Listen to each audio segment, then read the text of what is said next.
Are people able to ask questions, Katharina, in the meantime? People should be able to raise their hands, yes, and write Okay. something in the chat as So, well. yeah. All right. If you have questions, don't hesitate to ask or write them in the chat. And Katharina will then make sure that I realize that something's going on. All right. So this as far as the baseline. And now let's get to the gist of things. So what did we do? It was very important for us to have a policy that was backed by many people at our university. So the first thing that our vice president for education did in this process was invite all university members to the writing group of our OER policy. We were not worried that thousands of people would join, so it was perfectly plausible to open this invitation to the whole community of the university. And as you can already see, a group of 11 people formed. This group contained members of all status groups of our university: students, people in administration, postdocs, doctoral students, people who work in management, and also a professor who was part of the group. So we had a very diverse group of all kinds of representing all kinds of status groups of our university, which was very nice. And then we had some sessions which are indicated in dark blue. And then we put some stuff to work in the meantime, which is indicated at the bottom of the slide in lighter blue. So the first thing we did was we got to know each other in the group, and we also asked every member about their motivation for participation in this process, because this way we already gained an impression of what's important to the people who should in the end be the drivers of this new process at our university. And yeah, so apart from the motivation in the first session, we also developed a common understanding of OER. So we provided information on what is OER, what does it mean, maybe also what does it imply. The members had the chance to ask questions, and also these conversations that we had in the beginning also kind of framed the way the future discussions would be held. And yeah, so in this session, we also collected questions that we couldn't answer immediately. And those were the technical details that we then clarified in the time between the first and the second session. And in the second session, we then came together again and we phrased the goals that we were trying to reach with the OER policy. So basically people said which goals should we aim for and which of these goals should be part of the policy. So basically the goals gave us a basic structure of the paragraphs that we would have within the policy. We also had some discussions of who is the target group of this policy and who's going to read the policy. Is it going to be something that addresses university members, or is it also something that's going to be relevant for people outside of our university, for example, citizens of Marburg or people who are interested in our university? And yeah, basically we made a list of goals, and we also always listened very actively to see which of these goals were very consensual and which were more points of discussion. And then after the second session, my colleague and I would come together and write sentences about these goals, sample sentences that could find their way into the policy or maybe not. And these sentences were of different levels of commitment. You will see some examples of an example of that shortly. So we wrote the same sentence in 3 different commitment levels, from, yeah, that's important, to, oh, we as a university, we strive to achieve that and we want to make an active contribution, and so forth. And then we would organize these in a table. And then in the 3rd meeting, we would vote on each of these commitment levels. So for each of the goals, we had 3 variants of commitment levels phrases, and the members of the session then put a dot on the version that they liked best. And then we made some minor adjustments and so forth, but in the end, we had 1 sentence for each, 1 or 2 sentences for each goal, which should find their way into the policy. And this we then put together into one text, and we refined it a little bit so that it was a text and not just a list of sentences. And parallel to that, we worked on a handbook, because we found out that the policy text shouldn't be too long. People should be able to read it and not be overwhelmed with it. So we decided to have a 1-pager for the policy plus a handbook in which people could find information on the legal details, the technical details, and so forth. Also a document that could be updated if something in that regard changed. And this was also discussed with the legal department, so we could put it on a strong ground. Yeah, and what did this look like? This is an example that you find here. So this is the table, and you can see the various dots that were placed. And we also always had like the goals in the first column, and then strong, medium, and weak arguments or sentences within this realm. And the example that I want to show you here is from weak. The university acknowledges that OER can contribute to equal opportunity. Medium, by providing access to OER, the university contributes to equal opportunity. And strong, the university wants to contribute to equal opportunity by publicly sharing educational material. So basically, the sentences are similar.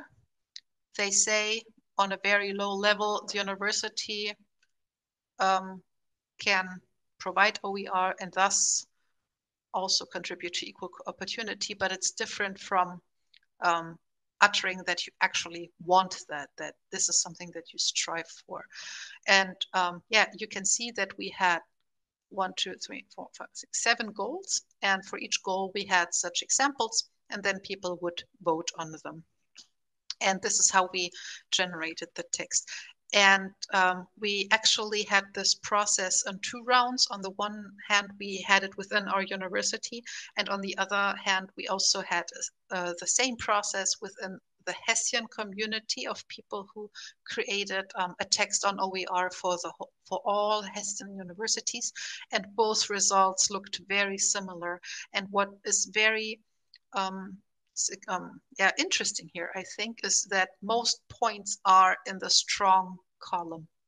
So this method, like the discussions before, didn't indicate such a strong commitment, but when we had the examples in front of the people, most people tended towards the stronger versions of sentences, which was, of course, a very positive outcome of the whole process.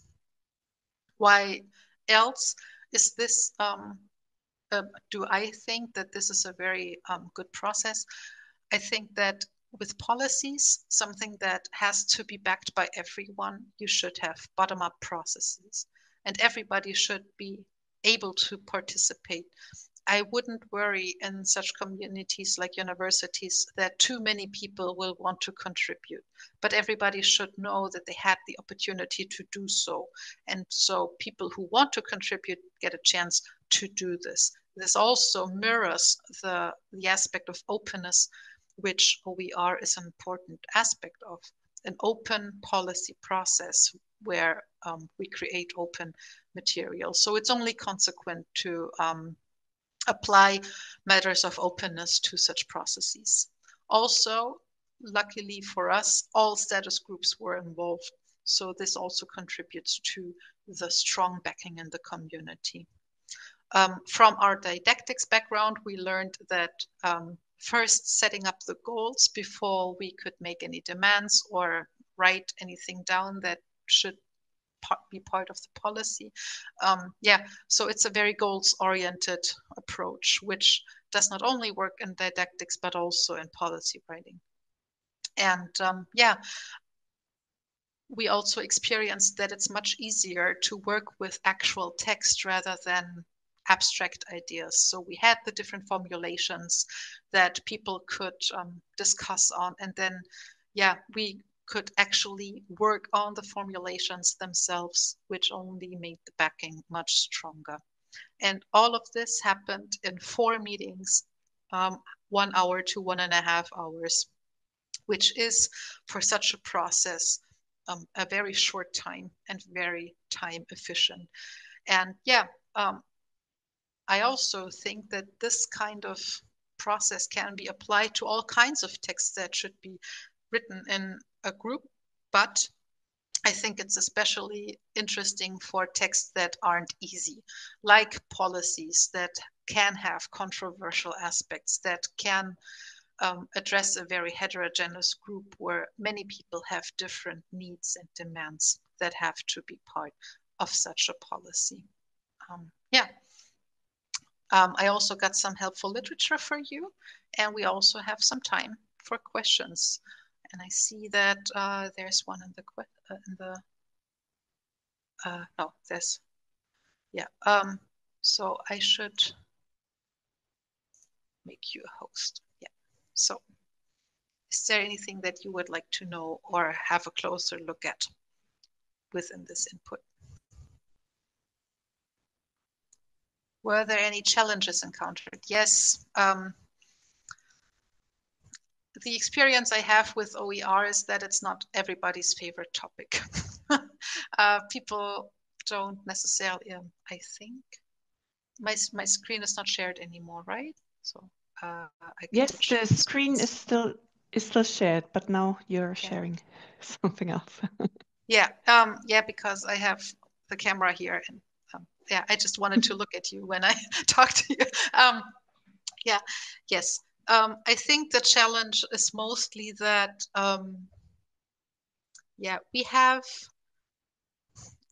11 people, but there are like 25,000 people at our university, including the students. And of course, this is still a small subset of people who are affected by this whole policy.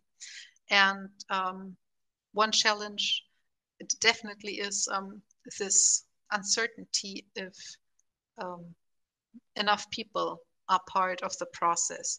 I mean, we did not encounter any counter arguments so far. Nobody complained to us that they weren't part of the group. And when we brought this to the university senate, there were no discussions. It was like, okay, thank you, check mark, and be done with it. So I think it worked, but yeah, there were some insecurities. And also we, while the process that only took this one summer, basically, with 4 meetings, then followed a very long process of creating the handbook together with the law department, because there were quite some open questions in that regard. For example, the law does not provide people who work as university teachers with the right to publish on their own. So technically, universities have to provide, allow you to share your own material if you're not a professor, but for example, a doctoral student. So first you need to get a permission here. And then this also means that people need to know this. Most people don't know that they are not the actual owners of their own material when they do it as part of their job at university. And also, maybe you don't want to point them too much to that restriction because you want them to share. You don't want to tell them what they can't do, but you want to tell them what they can do.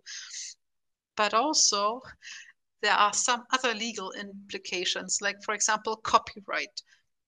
while people can use parts of books or articles within their teaching at university within a restricted group, they cannot then share this material with the world, the open world, because this allowance of material that can be used is restricted to the closed group at university. So if you copy 4 pages of an article in a magazine which isn't open access, and you then publish a learning module containing this text, you're doing something illegal. And that's just, that I think that these legal restrictions that people have, and finding a way to not focus on the restrictions, but show them the opportunities in a document that was also sanctioned by the legal department, that was a very long process, which mostly Verena and I went through, and of course our colleague at the legal department, and not the entire group of 11 people, but still, this was interesting. All right. I see that Veronica says that she will put it in her bag of various methods. Yes, absolutely. I think you can totally do this with basically any text, even if it's not something that you have to find some kind of consensus on in terms of commitment, but rather different ways of formulating stuff. And then, discussing with students what is the meaning of this formulation versus the other formulation. All right. What does this invitation look like? Yes. So our vice president for education, she invited everyone at, I don't know, I'm sorry, I don't know the English word for it. It's a meeting where all the deans of the university come to, like all the people who are responsible for the the degrees and the design of the study programs and so forth. And they got the invitation to invite all people in their departments. So basically, they got a mail which they should then distribute among the people that worked in their group. And also, we as a working group utilized our network within the university to also draw attention to this process. And interestingly, we will expand this policy process now, probably, for a more general open science policy. We don't know yet if the same process will be applied yet, but we're definitely in contact with the people responsible for that. And it looks like we're going to have the opportunity to then broaden the spectrum from OER to open science. Yeah.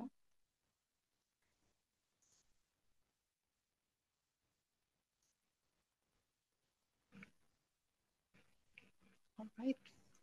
Any other questions or things you want to tell me? If there's anybody who wants to try something out and questions arise after the session, of course, you can contact me. I think all my contact info is in my profile in this platform. So don't hesitate to just ask. I'm very happy to get back to you. Well, that would be we would be right on time now. So it's we're supposed to finish at 2:15. So thank you very much, Sophia.